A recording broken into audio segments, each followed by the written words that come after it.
آج اگر اس کو چھیڑنے کی بات ہو رہی ہے تو اس کا مطلب ہے ایک بہت بڑی جنگ کی طرف بھارت ہمیں دھکیلنا چاہ رہا ہے۔ ہماری سرحدوں پہ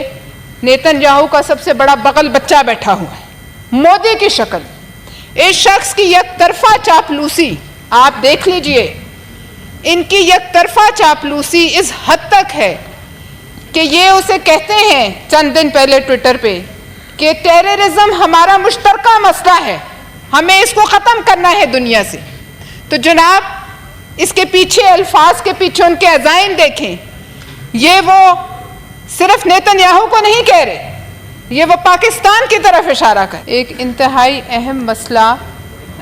جس پہ ہماری ابھی تک نظر نہیں گئی، نہ حکومت کی توجہ گئی اور نہ ایوان کی گئی۔ 18 سپٹمبر کے دا ہندو جو بھارت کا ایک بڑا اخبار ہے، اس میں خبر شائع ہوئی کہ بھارت نے فیصلہ کر لیا ہے، اور ذرائع سے خبر چھاپی گئی کہ بھارت نے فیصلہ کر لیا ہے کہ آئندہ پرماننٹ انڈس کمیشن کی کوئی بھی میٹنگ نہیں ہوگی جب تک پاکستان اس بات پر دباؤ میں نہ آئے کہ 1960 کا سندھ طاس معاہدہ انڈس واٹر ٹریٹی کو ری وزٹ کیا جائے، نہ صرف ری وزٹ بلکہ ری نیگوشیٹ کیا جائے۔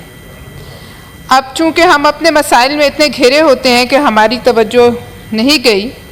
آپ سمجھ سکتے ہیں کہ یہ کس قدر خوفناک ارادہ ہے، اور یہ کس قدر یک طرفہ اعلان جو ہے وہ کتنی بڑی جو ہے جھگڑے کا باعث بن سکتا ہے۔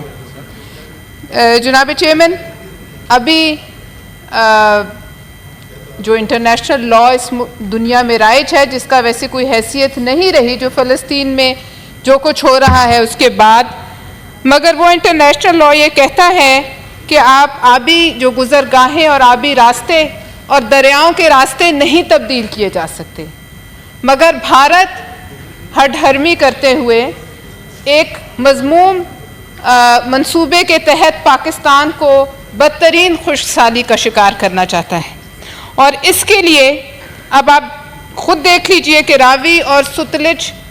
گندے نالے بھی نہیں بلکہ سوکھ چکے ہیں، ان کو دیکھ کر دکھ ہوتا ہے، اور اب بھارت کی نگاہیں باقی دریاؤں پر ہیں، باقی 3 دریاؤں پر ہیں، اور اس کا اعلان اس نے اپنے سب سے بڑے اخبار میں ذرائع کے حوالے سے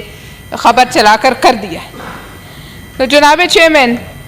سب سے پہلے تو میں آپ سے گزارش کروں گی کہ یہ بہت اہم مسئلہ ہے، ہماری آنے والی نسلوں کے لیے مسئلہ ہے، آج کا مسئلہ ہے، اور اس مسئلے پر یہ وہ انڈس واٹر ٹریٹی ہے جو 4 جنگوں کے باوجود قائم اور دائم رہی۔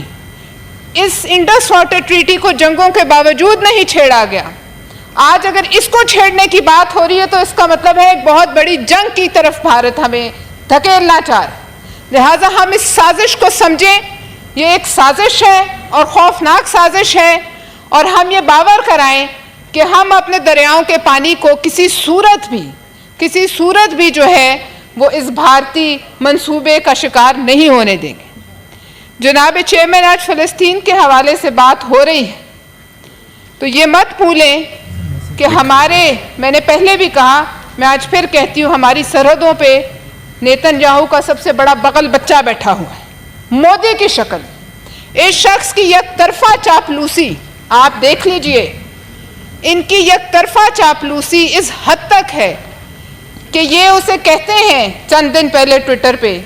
کہ ٹیررزم ہمارا مشترکہ مسئلہ ہے، ہمیں اس کو ختم کرنا ہے دنیا سے۔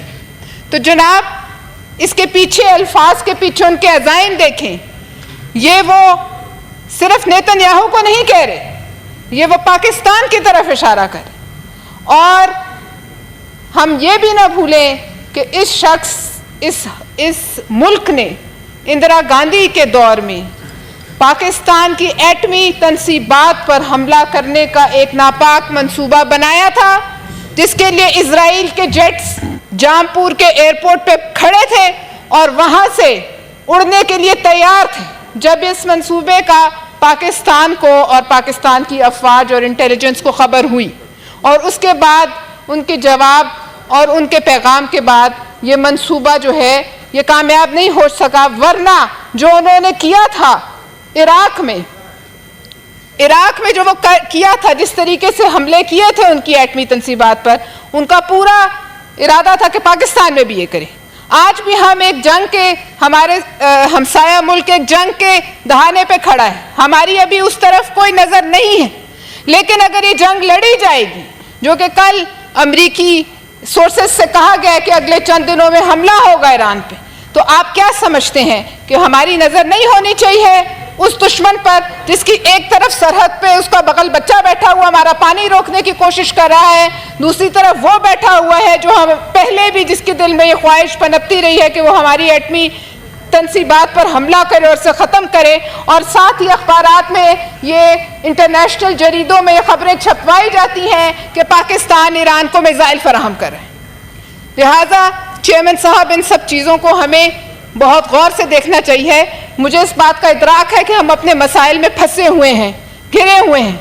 مگر ہمارے ساتھ جو ہونے والا ہے، جو فلسطین میں ہو رہا ہے، جس طرح کی حمایت بھارت کر رہا ہے، ہمیں اس چیز سے بالکل آنکھیں بند نہیں کرنی چاہیے کہ کل کوئی آگ وہ ہمارے پڑوس میں لگانے جا رہا ہے اور لگائے گا پڑوس میں، اور اس طرف دوسرا کایا دشمن بیٹھا ہے۔ لہٰذا میں اس بات کی تائید کرتی ہوں کہ یحییٰ سنوار کے لیے، شہید کے لیے ہمیں قرارداد پیش کرنی چاہیے۔ میں نے اس سے پہلے قرارداد پیش کرنے کا مجھے شرف حاصل ہوا پہلی شہادت پہ، اور اب میں یہ کہتی ہوں کہ وہ مجاہد تھا، مرتے وقت اس کے ساتھ گن تھی، مرتے مرتے اس نے ان کا ڈرون گرایا، اور جب اسے نہ مار سکے تو ان کے سنائپر نے اس کو شہید کیا۔ لہٰذا یہ قرارداد شاید کچھ معنی نہ رکھتی ہو، مگر ہم سب پہ اتنا فرض ہے، اور یہ ہم پہ ہمارے دین کی طرف سے بھی فرض ہے کہ اگر ہم کسی چیز کو ہاتھ سے نہ روک سکیں تو کم از کم دل میں برا جانیں، زبان سے برا سمجھیں، اور یہ جو کم تر درجے ہیں ایمان کے اس میں شامل ہوتا ہے۔ لہٰذا ہمیں کوشش کرنی چاہیے کہ کم از کم ہم ان کم تر درجوں میں شامل ہو جائیں آج اس قرارداد کو ڈرافٹ کر کے اور پاس کر کے۔ بہت شکریہ۔